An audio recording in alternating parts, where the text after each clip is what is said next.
Welcome back, everybody. I know it's been a while. I was gone at the Bali Major, then Riyadh Masters, but I am back full-time YouTuber mode, BSJ.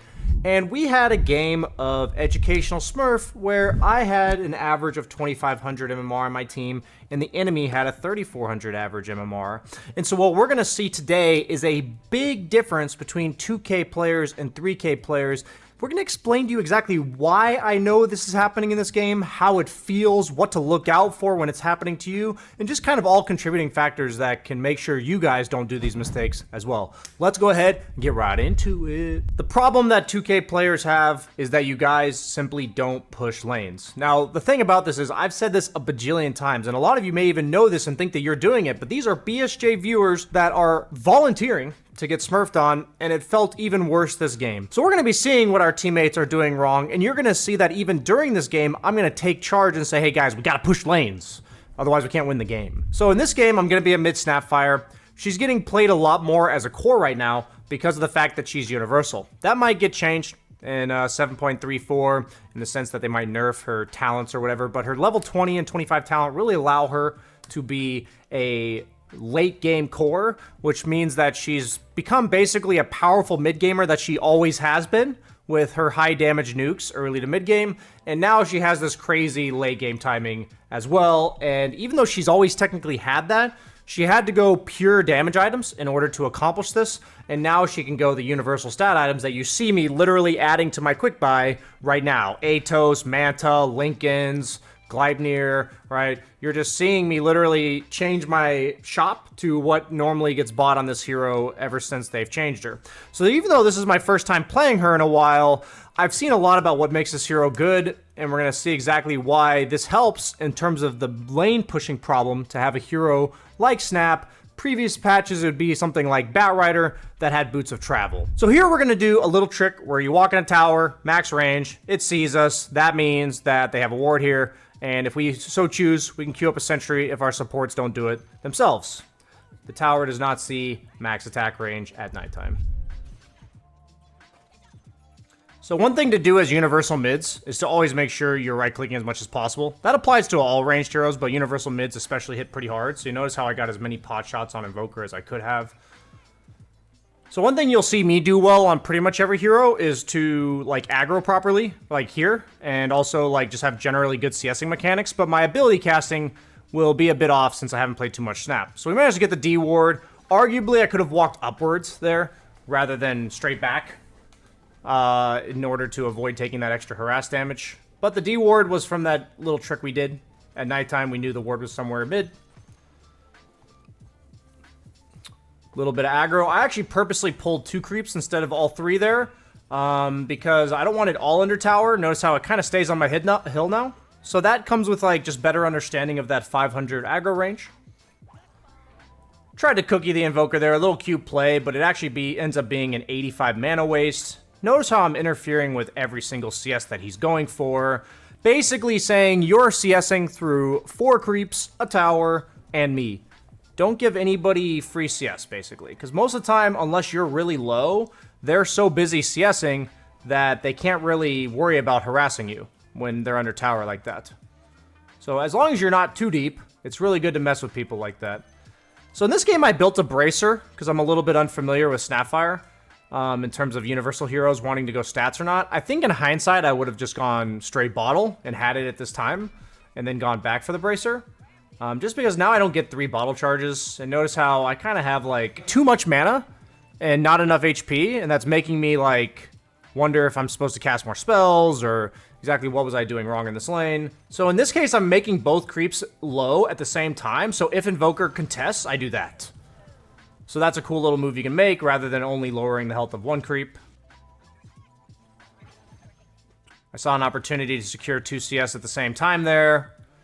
I like this play, if we rewind a bit, because right now, this range creep is not deniable. If I did this when the range creep was slightly below half, then Invoker could theoretically hit it right after my cookie finishes, and then my cookie doesn't quite kill the creep.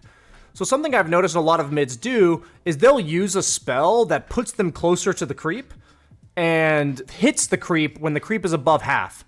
And then they get that quick auto attack off. So that's something I've actually picked up watching some other mids. It's a cool little trick. It's not nearly as potent if the creep is already below half. Notice how I'm just kind of making him nervous. Like, I even zoned him away from that range creep a little bit. Always backpacking my items in order to bottle. I'm still a little rusty on that mechanic, but... Against Invoker, I think it's definitely worth killing the Forge Spirit. I unknowingly lowered the HP of that range creep a little bit too much, but... The Forge Spirit's a lot of his damage. It also does minus armor to you. So getting rid of it's really nice when he's X-Word. I accidentally walked into tower range a bit early there. Bad trade. I'm going to go try to pick up the bounty rune right now, because there was only 2 creeps to deny, and I see an opportunity to, like, even though I'm giving him a wave under tower, I'm like, oh, a free bounty, get myself full mana. So this is a situation I've seen a lot of mids choose to do the same, where you could either mess with him for 4 creeps, or you can choose to, you know, pick up the bounty for your entire team. It's a big swing to deny that bounty to them. So I'm kind of just leaning towards what I've seen other mids do, because I don't play a ton of mid. So, like, the little nuances of which one's worth it, kind of just based on what I'm used to doing, or what I'm used to seeing. Notice how aggressively I'm posturing, because I have more creeps than he does. Get a little harass in there. Managed to miss the flag bearer creep like a boss. So I'm going for the Atos first. Just a really nice stat item. It's pretty OP on any universal mid, ranged heroes mid. Too much damage. It's like 35 damage, and a lot of stats, and a disable. I'm conserving mana right now because I want to have mana for my full ultimate volley. So, like, notice how now I have, like, 328 mana. I didn't use any nukes intentionally because I want to have the mana to do it. But in this case, I'm going to lower his HP a little bit. And as long as I have mana to use all 3 spells by the time I have my Q again, we should be feeling pretty good. Walking out of range to place a ward. Always trying to get a ward as close to the 5-minute mark as possible. And because he sentry'd my ward that was around mid, I had to place this one further away. Sometimes people just put it on their hill somewhere like in this area. But because he had de-warded with a sentry, I knew that he could see that. Not dropping my items. I'm a freaking lazy noob. Unfortunate 50-50 on the rune. So in this kind of spot, since I don't really feel like I can do much to Invoker, I'm just going to push in the lane. And then look to go pick up either a bounty or try to gank. So notice how I'm like minimizing interaction with him. I'm just pulling creeps away, nuking, right-clicking. The biggest difference between Snap old and Snap now is that you just hit for 94 damage at level 6.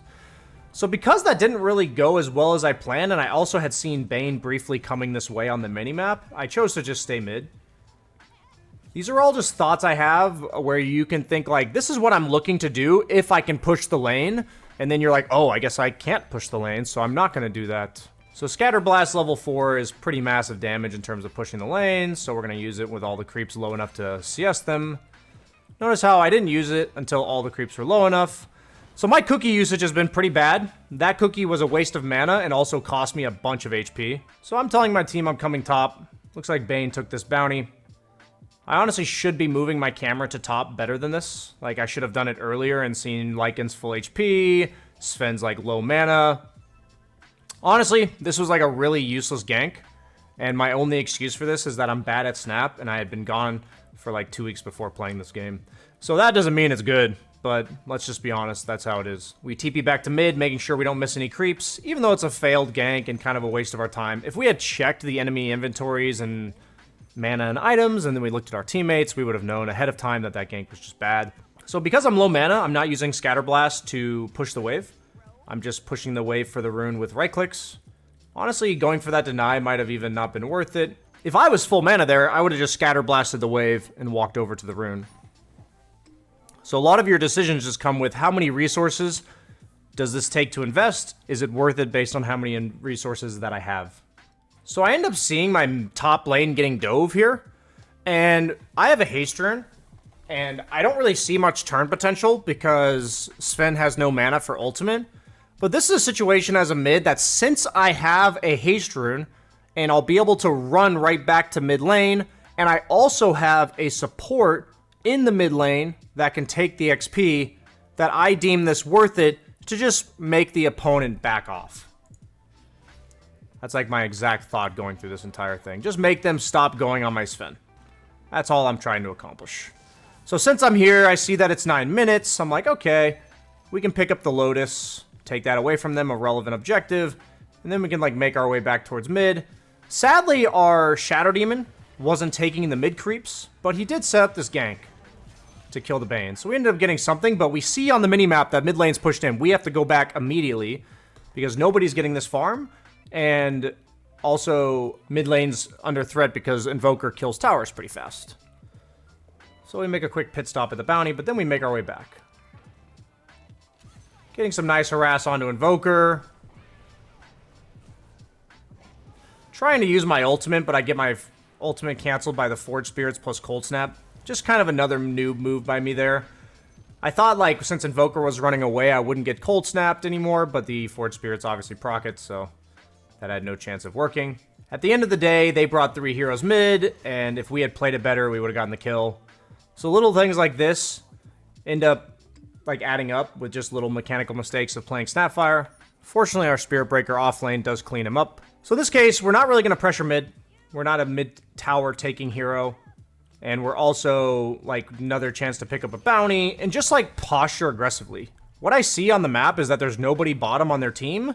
And if they want to bring heroes bottom to like stop this pressure, then they would have to bring a large commitment, right? So I see Shadow Demon mid. I'm like, okay, I'm going to run bottom now. Like, I don't need to just sit there soaking XP. We can put some pressure on this tower. I see that my Spirit Breaker's not really pushing the wave. So in the meantime, I'm like, oh, a stack. I'll take that. So I was going to finish the Atos, but then I just kind of felt like the game... I felt like I had to be a lot of different places. Have you kind of felt that too? It's like, oh, top lane's under pressure. Like, you know, I want to be rotating between bottom and mid here. And so I ended up going bots instead of finishing the Atos first. So Boots of Travel just really comes down to how much of like a global presence do you need. While Atos is more like our team is being aggressive, I'm going to follow them up with some aggressive plays and yada, yada, yada. So because we went bottom, fortunately, we're able to take a tower trade, which is nice. We see our Sven getting aggressed on, so we're going to TP mid. Fortunately, he got the Ghost Walk off. But notice how we're kind of just forced to be playing reactive. So this is something that I want to talk about right away. This feeling that top lane was under a lot of pressure. Every time you look, your teammates are getting gone on rather than the other way around. Feeling like you have to be in multiple places at once. This is what it feels like when the opponent is just farming better and pushing lanes better than you. So, like, notice how top lane is pushed into our tier 2. Bottom lane, like, yeah, we pushed it in, but we have a Spear Breaker that's walking away while they have a Lycan, a Summons hero that's threatening the tower. So, this is a feeling that it doesn't just suddenly happen that the enemy is pushing lanes better than you are. It doesn't just, like, one moment they're suddenly putting a ton of pressure on. This is something that kind of builds up throughout the course of the game. So I'm already feeling it right now. And that's important for you guys to know, like, if you're feeling those things, this is what is causing it, okay? Alchemist off map, Invoker with a Midas mid, Lycan taking our top tower, Sven constantly getting gone on. That's, like, pretty much the state of this game right now. But we're still managing to push in the mid lane as often as possible and picking up the rune. So I end up using the DD in order to just stay full resources. Being a little bit lazy with my item swapping. I do it later there, but honestly, I don't have an excuse. I'm just being lazy. So we go back for the Atos. The whole idea of the bots is that we're just constantly ready for plays. Batrider and Bane are pretty scary for us. So in these type of games, when I feel like I'm not the one that initiates and my playmaking potential is based on my teammates. So since I feel like that's kind of just not there, I'm going to start thinking about what kills me and what I'm worried about if I'm trying to relieve pressure on the map. That's what I'm thinking about here. So I see pressure top. I was looking for an opportunity to potentially smoke, but because this is happening, there's just no way to make moves in Dota when your lanes look like this. So I'm just going to TP top. Honestly, I'm not happy that my Jakiro TP'd here, because what happened was we were sitting 3 mid, which is super awkward for me because nothing's happening there, while I see my top tower dying. So what's happening is I see pressure, pressure, pressure, and my teammates are like, hey, our mid laner TP top, let's make a play around him. I want my 2 supports to defend mid right now. That's what I want them to do. But because my Jakiro TP top, suddenly there's a ton of pressure on mid right now. Which means like, oh shit, maybe I have to run back there. Maybe we just lose mid tower, you know? In this case, since Lycan's kind of sitting in our jungle, I don't feel comfortable. And I also see 3 mid, and 2 of them are single target supports that just kill me. So in this case, we're like, since Jakiro's no longer mid, we just have to give it up. If Jakiro had stayed, perhaps we can make a play around that tower, but I'm just going to play for farm now. Doing some little cool creep drag tricks that you can do with any hero with an AoE nuke. So we see that our Sven's behind us, so we're going to take this camp, but then we're just going to go back base based on our mana. We're going to use all of our mana here. And we're going to walk back base. So this is like a thing you get a feel for. This is something I know I do very well, which is notice how I ran out of mana, got my item, and farmed my way back to base all at once. So we have this power spike where I got Atos, I got my ulti, I'm communicating to my team to smoke to bottom to make a play. Looks like they're not really doing that, they're just walking. So I'm like, okay, they're just walking mid lane, like under pressure again. Unfortunately, I tried to click the mid tower, and I accidentally clicked the creep. So a lot of little noob mistakes going on for me here, but it's not the end of the world. We're just gonna miss 3 creeps for that. So see what's happening here. You know, Alchemist looks like he's chilling. My Sven and Jakiro are getting ran at. My Spirit Breaker's leading the charge, literally. So we're gonna be ready. We're gonna be ready to help this guy from a distance. He's going in, got Atos. Gonna lead off with our ulti because we don't want to go close to these guys. Let our melee guys go in first. And this is a nice little play where, you know, our teammates are initiating. We're letting them soak up the spells because even though we have 1900 HP, Snapfire just doesn't function well when people are up in her face. So notice how I unbackpacked the dust. I was looking, but I should have been more on point with the circlet in my backpack before that. Notice how often this happens in my 2K games that I'm playing in these Smurf games, where we get this teamfight win, and there's suddenly just like 4 of us sitting here. This is something that I see happen a lot. It's like the fight's over, it's time to disperse. One person take the lane, and then everybody else go do something else, whether that's jungle, D-ward, stack. Like, there's so many things to do in Dota. Pick up a bounty. So all I see right now is 4 of my teammates in the exact same area. So I'm going to instinctively TP out, because I'm like, I don't know why my team's just sitting here. In this particular case, in this game, it's supposed to be Spirit Breaker that's like charging bottom immediately, because he's the global hero. So when we think of like the global hero, the hero that can most easily connect to fights, also the heroes that like to play mid are ones with long-range nukes that can just clear the wave. So Spirit Breaker is more of a side lane hero, and since he's global, he'd be the one that wants to be bottom. I'll just be upfront and honest and say that, spoiler alert, my Spirit Breaker is going to do a ton of things that I end up flaming in this game. And he made this game really hard. Sorry, Spirit Breaker player, we're just calling it how it is. So I end up getting my TP canceled. I'm later going to end up microing Spirit Breaker to say, hey buddy, like, why are you not charging bottom right now? Why are you sitting mid? Clear the wave bottom. So notice how, like, what's supposed to be happening is we win a fight. We got a couple kills. Top lane's supposed to get pushed in. Bottom lane's supposed to get pushed in. Mid lane's supposed to get defended. But my Sven is jungling when the Batrider and Bane were dead, and the Spirit Breaker never charged bottom in the last like half a minute. So largely on the cores this game, Spirit Breaker and Sven, but I want you guys to see like that is what happened, and that is why this game I'm going to feel like the lanes are never pushed out. So Sven ends up pushing top lane now, but it's kind of like, okay, he could have cleared that earlier, and then we would have seen an enemy hero top, we'd feel safer. So like right now, I'm really scared, because I just have no information. You know, the enemy team's all alive, we have no idea where they are. Spirit Breaker's now pushing a wave, he's got full mana, and he's not charging. I'm gonna be honest with you guys. I'm gonna be honest, because I've really tried to turn a new leaf with being overall PMA about my coaching and instructional videos, and none of like the, the ragey BSJ anymore. But what the fuck were you doing this game, Spirit Breaker? I am literally watching you, a Spirit Breaker, full mana, right-click a creep wave. Fucking charge the creep wave! And kill it! Have a sense of urgency! I do end up getting kind of mad at him later in this game, through text though, Tame, very tame. BSJ viewers telling me they know how to push creep waves, and this is what I get? So in this case, we just see nothing to do. I don't feel comfortable. I don't have any information. So we just hit some neutrals. That's exactly how I came to this conclusion. And whenever in doubt, if I'm a hero with a ranged nuke, I'm thinking neutrals and defend mid tower. That's kind of like my default. I don't know what else to do, so let's do that. Especially as a mid, playing around the runes. Notice how I'm almost always around mid at the 2-minute mark. The rune spawn, something I always try to prioritize. So I'm going Manta this game because they have a lot of single target. My goal is to get Lincolns as well, but I thought Manta was better first because it also helps you push out waves. And Snapfire illusions actually do decent damage now. So notice how I'm the one always trying to relieve pressure in this game. I'm just like defending mid, defending top. This is something where if I feel like the pressure is against the opponent, my boots of travel are looking to be preserved, to TP to my teammates going on a gank. When it feels like it does in this game, I'm looking at what towers need to be defended, and I know I'm in cautious mode. Notice how I see a bat and I instantly run away. Like, none of this is like, oh, let's make plays, right? So my team is here.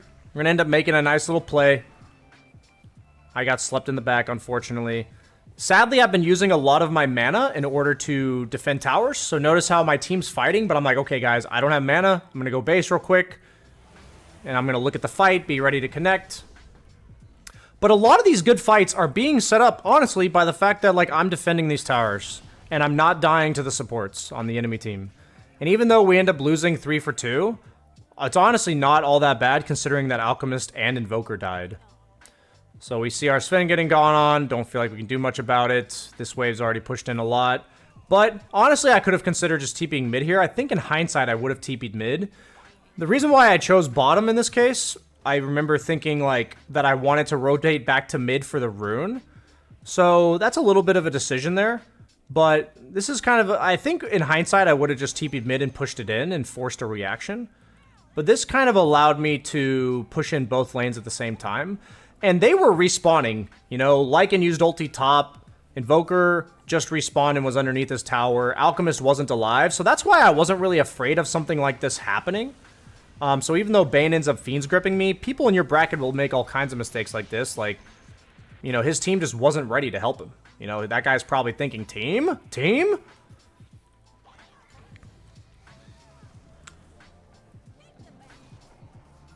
So always trying to kite back the BKBs. Whenever we see a BKB popped, we instantly want to, like, stall the fight as long as possible. And we're going to do just that. Playing off our long range. Really fortunate to get a Grove Bow. Notice our job when we win a fight. I'm like, oh, a TP. My goal there was to TP in, kill the creep wave, and go back to base. Sadly, Lycan doing a pretty good job, actually, of pressuring. So in this case, we have fortification, but I just want to defend this tower. I'm telling you guys, this kind of stuff is so important. So I originally did not want to invest in ulti in order to defend that tower. But I will not, like, let this tower die for free. And I hate using fortification if it's just Lycan. If it was, like, 4 heroes there, I would just use fort. But just Lycan, that feels really uncomfortable. Because next time any of us are busy fighting, Lycan will just kill that tower. So we end up losing our mid. I don't know if that was me that forted. If it was bad. Definitely should not have forted that mid tower because the entire purpose of preserving our fortification was for top. Something to be considered is like how much pressure the enemy puts on towers. So since they have a Lycan, I would save the fort for tier 2. All that really did was just stall the mid tower by 7 seconds. So we see them running away. And we're once again kind of in a state of the map where like, what exactly is going on with my team? This isn't even like a flame. The opponent just 4-manned our mid tower. I just pushed out top wave, and yet my entire team's in the triangle. So what I mean is, sure, we could analyze this in hindsight and say like, you know, break down this replay and say this is exactly what happened. But this is what I want you guys to focus on in these educational Smurf games is what I feel and what I do with it. So I'm like, okay, I feel like for whatever reason, we just have nothing going on the map right now. The enemy look like they're making a play bottom. I'm going to walk my way towards top, try to finish my item, but preserve a TP for bottom. That's generally what I'm going to think in moments like this, right? So enemies pushing bottom. We now see like 4 people there. My team is responding. And this is a situation where I am going to cautiously be ready to assist this.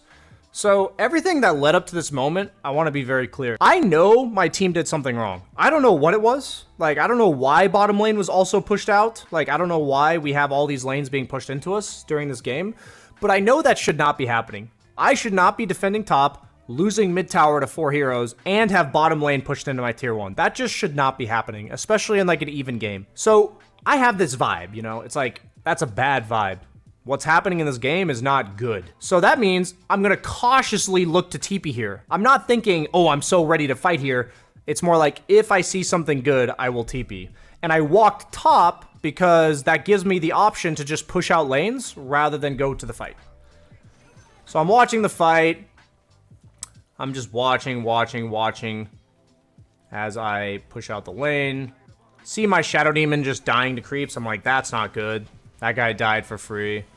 Looks like my Spear Breaker's kind of dying for free as well. So in this case, I could have honestly just TP'd mid. I think that would have also been a reasonable play. I think I should have used that Scatter Blast on this creep wave and TP'd mid right now. Like, I think in hindsight, that should have been my play. I think I was preserving the TP for the sake of, like, being ready to help. But even as watching this, I should have pushed out the wave and then TP'd mid and pressured that tower as well. These are the type of circumstances where it is what it is. I'm not going to push the tower by myself top because they have Bane to set up on me with Nightmare. And they also have Boots of Travel Invoker. And they also have a Batrider. So they just have a lot of ways of catching me, so I gotta make sure I don't die. I'll be honest with you guys, I was actually pretty frustrated in the Smurf lobby. I remember thinking, like, what the hell is going on in this game? Like, even though I know my team is average MMR lower than theirs, why is this game, like, feel like nothing's happening? I end up typing to them. I'll be honest, my communication was not the best in terms of a little bit of passive-aggressive, but I said, either smoke and take properly, or don't. You know, that's basically me saying, like, you guys just casually walked up and defended this tower and just died. So I really do think I could have also pressured mid tower here and maybe had it gone down, but we did not do that. So our team is respawning. We lost 2 towers for that, but because we're alive, we're still scaling. We're 2-0-4, despite the game feeling kind of ass, to be honest. Once again, we're just going purely defensive. If we wanted only defensive, it would be Lincoln's first. But the Manta is defensive while also offering me the ability to split push waves a bit better. That's why Manta is better, because it gives me the move speed, the attack speed, and overall the Manta illusions can be useful to clear waves I don't feel safe clearing. So once again, I'll go ahead and pause and critique. My Spear Breaker has really high stats resistance, and they don't have anything that removes it. And he is currently sitting mid instead of side lanes. So the main conversation to have here about Spear Breaker is that I want you guys to think if mid laners are often heroes that clear the wave fast and from a distance, and heroes that are more survivable and mobile will want to be in the side lanes. That's just generally the type of heroes that clear certain lanes better and more efficiently. So Spear Breaker, like we said, is a side lane hero, and Snap is more of a mid lane hero. So just think about what type of laner your hero is when it comes to clearing waves, okay? We're not talking about the laning stage. We're talking about clearing waves in the mid to late game. So I'll be honest, like, Spear Breaker should just never be mid, and he should always be pushing side lanes. We have absolutely no idea what the opponent's doing right now. They could have been 5-man ganking us. They took a Tormentor. They could have been Roshing. We have literally no idea what they're doing. So in this case, I see my Spear Breaker full mana again, simply right-clicking the creep wave with an Octarine Core. I was pretty fucking mad. I'll be honest. Like, I was pretty mad. This guy has Octarine Core, full mana, and he's just right-clicking.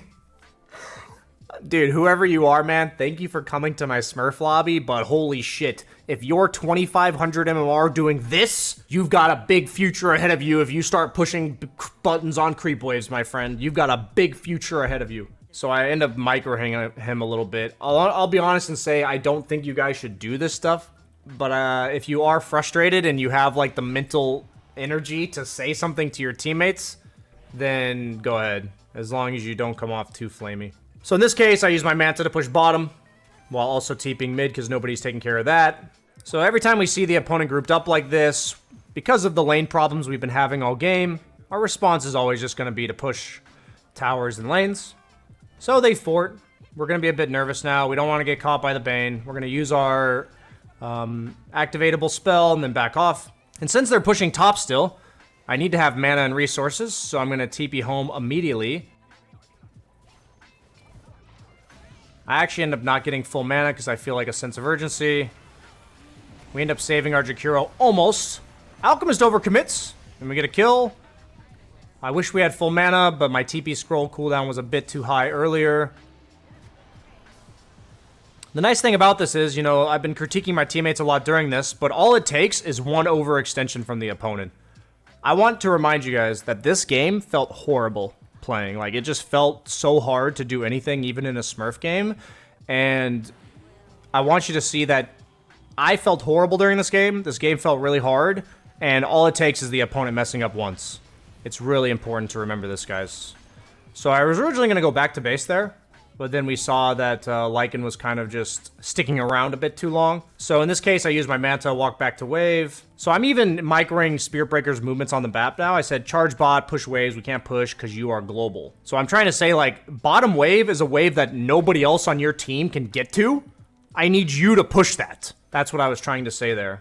So part of, like, efficient wave clear as well, that was an accidental dust usage, is when you think about not only mid lane, side lane heroes, but also access of where heroes can get. If Sven TP's top, for instance, taking top wave is kind of griefing Sven half the time. If you're a hero like Spirit Breaker, you're kind of griefing if you don't take the global farm. Even though I had Boots of Travel, I had just TP'd to that fight. So the funny thing about this for Spirit Breaker is he's getting gone on and dying right now. So that may be something that had in the past affected him. Like maybe he was dying too much on creep waves. I personally think with his W against no way to remove status resistance other than Tornado and getting caught, that he should not really die on the map, I'll be honest. But maybe that's something where he died and thought maybe I just shouldn't push waves as much. But I'm encouraging you guys that if you're dying while pushing waves, really think about how you could have pushed it safely or more cautiously. So now, even though we have purely stat items, Manta, Lincolns, and Atos, we hit for 238 damage. And we're approaching a pretty big power spike with the level 20 timing. So I didn't really see a reason for the opponent to be playing on this creep wave, even though we have no information as to where they are, and I am going to be a bit cautious. No tier 2 tower, there's no reason for them to go there. There's no, like, wisdom rune. So I was just like, if they're sitting there, that just makes no sense. And they weren't, they were taking Roche. So I'll be honest, that was kind of just an assumption, and sometimes you just gotta make them. I also felt pretty survivable with Manta Lincolns. Used an Arcane Rune to farm some creeps. Once again, find ourselves in the spot where Spirit Breaker's sitting mid, not pushing any creep waves. We know they're all top because we see them on a ward and they just took Roche, so we're gonna walk back to bottom. Remember how earlier we walked top with our team ready to defend bottom? Same thing here. We walk bottom with our team ready to defend top because we've got Boots of Travel, and honestly, this could be Spirit Breaker, but he's not doing it, so we're gonna do it. So I sent my Manta bottom in order to farm the wave because I didn't see anybody, but now I see people, so I'm going to advance my hero on the map. It's all about how much I see, how comfortable I feel walking towards the opponent's side of the map. Notice how every time the opponent's grouped up pushing, I'm trying to create counter pressure on the map. I even tell my team to only fight a tier 3 tower. So the reason why I was ready to back off there is I really got to be careful of them setting up on me. They have a lot of setup. So I'm going to TP out here. I actually forced Invoker back, which is great. There's now a fight happening without Invoker. This is exactly why we do that. Gonna manage to get the Spirit Breaker out safely.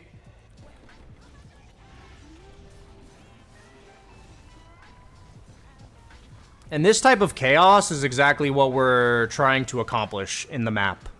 Making the opponent react to us, because the entire game it's felt like we had to react to them. They've been in control. So now that we finally feel defensive enough, that's kind of a threshold you have to get used to. We're going to queue up the Gleipnir, our first, like, control damage item. We're really proud of Spirit Breaker right now. He's using his charge to push a side wave. We're really proud of you, buddy. Keep it up. So that's what this Manta's for, even though you may seem like, you know, Snapfire is not really a Manta hero. All Universal heroes are Manta heroes, theoretically, because they all have tons of base damage, so their illusions hit pretty hard. Notice how our illusions actually cleared an entire creep wave there, which allowed our hero to be farming Ancients and Big Camp. So just really good efficiency. So in this case, I have Boots of Travel, and we have a Spirit Breaker, so we have 2 global heroes. So I'm like, guys, like, don't sit with me. If you guys play with Sven, I can connect with Boots of Travel, and the Spirit Breaker can connect with Charge. So the reason why I say all this is because starting in, like, as the game gets later and later, the biggest priority is to be able to have 5 heroes everywhere. So if my 2 supports are sitting with me, and Sven gets gone on, we can't have 5 heroes there. If the supports are sitting with Sven, and I Boots of Travel and Spirit Breaker charges, suddenly we have 5 heroes.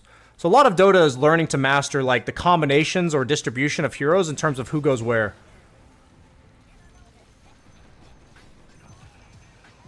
Managed to catch the Alchemist off guard there with a smoke, which was nice.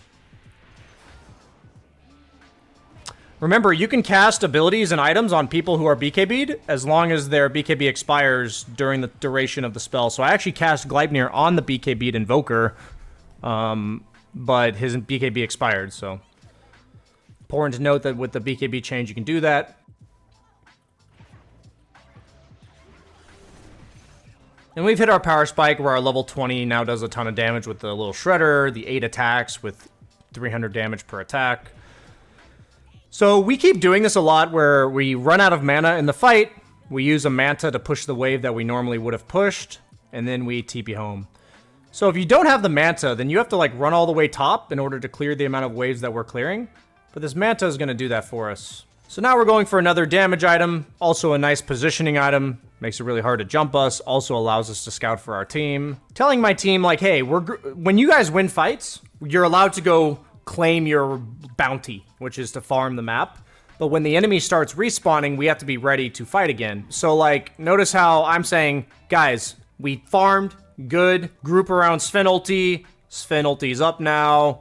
Get out, go back to team, get out of our jungle. Like, I want my team to B5. So if you tell your team just B5, that's probably not gonna help. If you have a better understanding than your MMR bracket of what it takes to be together, in this case, I'm saying group around Sven ulti, play around Sven, then you'll do a better job of communicating this. You'll say like, guys, do this, get out of our jungle, group up together around Sven ult.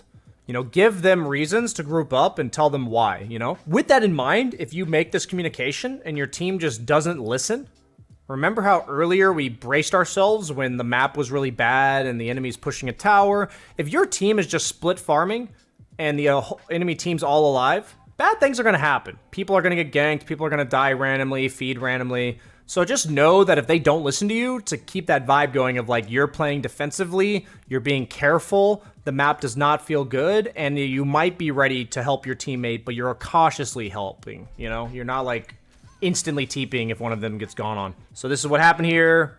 I didn't feel all that great because I didn't see anybody until Bane just showed. So my team smoked. I want to connect to it. So I'm actually going to TP mid, I think, after this creep wave, possibly, or creep camp. A little bit of efficiency.